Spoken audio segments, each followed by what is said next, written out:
What is up, guys? Welcome back to a brand new video on the channel. It's your boy Earless Aura. As always, if you're enjoying the content on the channel, don't forget to hit the thumbs up, subscribe, and turn on that bell so you don't miss any videos like these in the future. If you haven't seen the previous videos, go ahead and check them out. But as promised, guys, I have got that formation and custom tech this video for you average to medium players. I mean, even you good players. Obviously, there's always room for improvement with FIFA, and we all want to be the best that we can be. So today I got a couple of formations to go through. Currently the squad is looking quite stacked, guys. I'm extremely excited about the squad. I unfortunately didn't register in time for the last weekend league, which is kind of disappointing given how excited I was to try out the new team. Couple of good picks there, you know. Martial's on the bench. Just shows the depth of the squad if Red Martial's on the bench. But we managed to get Manolas as well in our previous weekend league, so that was quite nice as well. I'm not sure why I'm changing the team. But in game, that's the team, the 4-3-2-1, and the reason why I use that formation it's just for Kim, all about Kim. As you can see, we've got Aguero up at center mid and Dembele up at striker. All about Kim, guys, and you obviously want to incorporate this to get all your players on 10 Kim, which at the moment they're all on 10 Kim, as you can see, which is absolutely amazing. You obviously get the full worth of your players when they're on 10 Kim. But nonetheless, guys, let's get straight into the first formation. And for me, I'll start off with the best one. Arguably the best formation on FIFA 19 for me, in my opinion, and that's the thing that comes with formations, guys. It's all about preference. If you a fast build-up player that wants to score goals and wants to pass quickly, then obviously this current formation is not going to be for you. But one thing that I've learned about all FIFAs, from FIFA or whatever, it comes down to how you can alter your play style to beat your opponent. So if he's reading you, if he sees, okay, you're playing fast, and he counters that, what can you do to go ahead and bag the win or bag the 3 points, whatever you want to call it. And obviously you need to master both play styles. You want to master how to build up the play slow and still win the game or still score goals, and then obviously you want to build you want to acquire the skill of being able to play fast, being able to play with narrower formations in order for you to do the quick tiki-taka or the quick 1-2s, running behind and score those goals. And obviously it's quite difficult and it gets a bit hard to learn other styles, especially if you set into one, which happened to me. I was, very much set into the 4-1-2-1 narrow, and I ended up not learning how to do the slow build-up, and it actually costed me a lot of games. But once I learned how to do the slow build-up, that obviously helps your game a bit more, because the slow build-up, you need to start the game nice and slowly.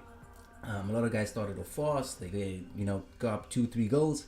Against me especially, they go up 2-3 goals, and then by the end of the 90, it's either 3-3, 4-3 or 5-3 in my favor, because I know how they play. You end up reading their play so easily. And the worst is playing a slow build-up player, because not only is he always passing the ball around, I'm not necessarily saying he's time wasting, but he passes the ball around. He does the little ball rolls, the fake shots, the stop fake shots, and it puts it kills the vibe of your opponent, because I think about 70 to 80% of FIFA players are fast attacking players who play with narrow formations. They just want to score goals and don't give a hell about defending. And the main sense of this game is defending. Once you learn how to defend, you will be an immaculate player, guys.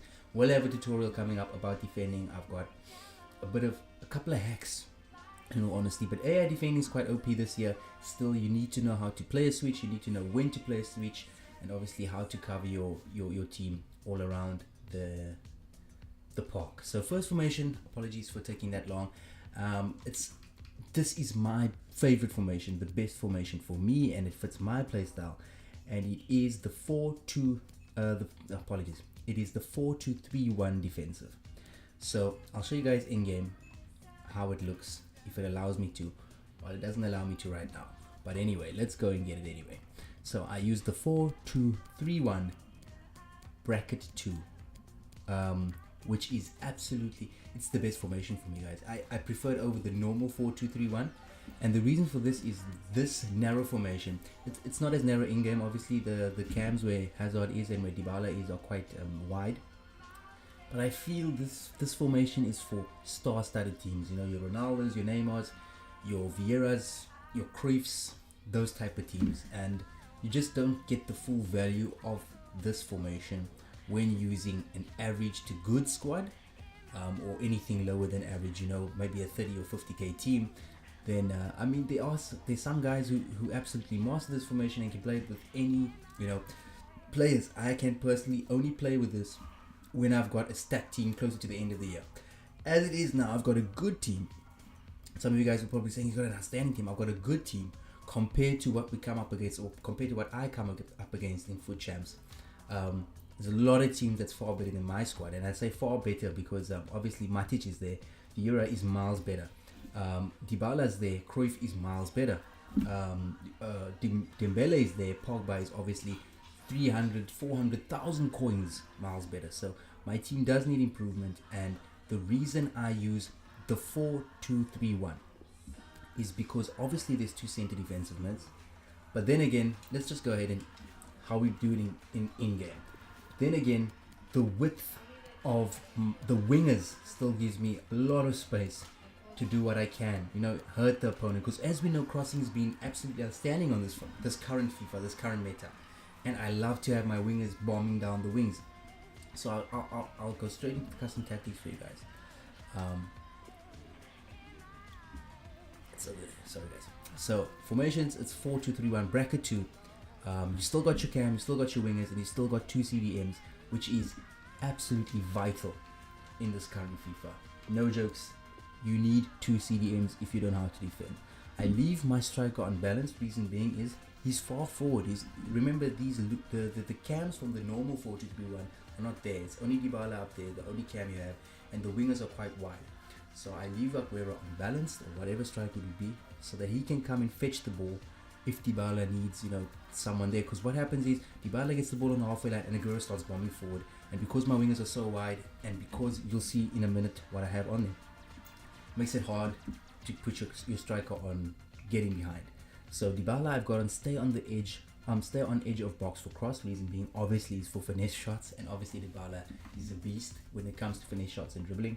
And then I've got him back on come back on defense. So a lot of you guys obviously keep your cams on stay forward, and that's a major mistake for me, because what happens is you win the ball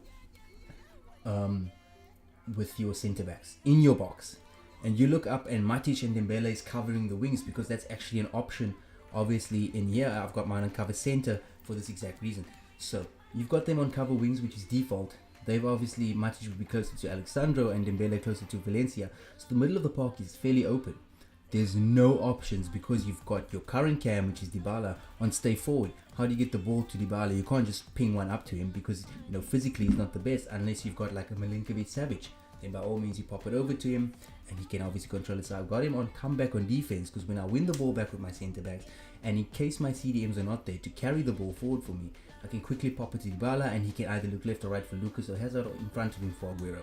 So I've got him on comeback on defense, because that way I overload the midfield and the center, because the main part you want to protecting when defending is the center, and obviously the main way you score, forget the finesse shots now, is through the center. So the more players you have coming through the center, obviously the more chances you have to score, and the better ratio you have of defending goals. Alexandro stay back while attacking, and Valencia stay back while attacking, and then my wingers are on default. And the reason I like to keep everything default, guys, it just feels more natural. I've got Matic on stay back while attacking, as well as Dembele. However, if I had Pogba instead of Dembele, I would obviously keep him on balance, because he's much better going forward. Dembele's got good dribbling, but up front I just don't, anywhere near the box, opposition's box, I don't trust him. So that's the play instructions, and then we get into the tactics. Guys, defensive style is pressure on heavy touch. Regardless of what other people say in terms of, you can't have pressure on heavy touch, or you can't have constant pressure unless you've got a stacked team. So pressure on heavy touch, what it means is, as it states that your team preserves their shape until the opportunity to pressure appears. Pressure when the opposition takes a heavy touch, it's a loose ball, controlling a devil pass when facing their own goal. Now what I've picked up is not only when they're facing their own goal, even when they're facing your goal in the middle of the park. Just watch fairly carefully if you do go ahead and copy this. They take a heavy touch in midfield, and you can actually see wherever your CDMs in my case it's Matic and Dembele, they actually push quite aggressively towards the ball carrier when he's got a heavy touch, and that's not only when he's facing his own goal. So that's quite cool as well. You don't use a lot of stamina, which is another added benefit. Then what we got on 4 bars comes down to preference. You can use 5 or 4. I prefer 4 because I've got my wingers on balance. They can come back and help my left and right backs, who are quite narrow. And then depth I got at 4 bars. You can go to 3 if you want, but I just feel like there's not enough options for me when I win the ball, so I prefer it on 4. Offensive style, balance, not long ball, not whatever other one there is, fast build up, whatever. Balance is the best, guys, especially when you're playing in a formation like this, because you can either go slow or you can build up the play, because this the formation itself is still very good for counter attacks. Playing in box, I normally have it at about 4 bars. Only reason is because when you do lose the ball, let's say you put a cross in over there and you lose the ball, as you can see, there's 6 players on the map right now, and the more you put it in, as you can see, there's 1 player left outside the box and the crosser. So if you cross that ball and by any chance his keeper catches it, your midfield is totally exposed, which is not what you want. So I keep it at about 4 to 5 bars, just so that I have got additional cover in the midfield for that long throw out.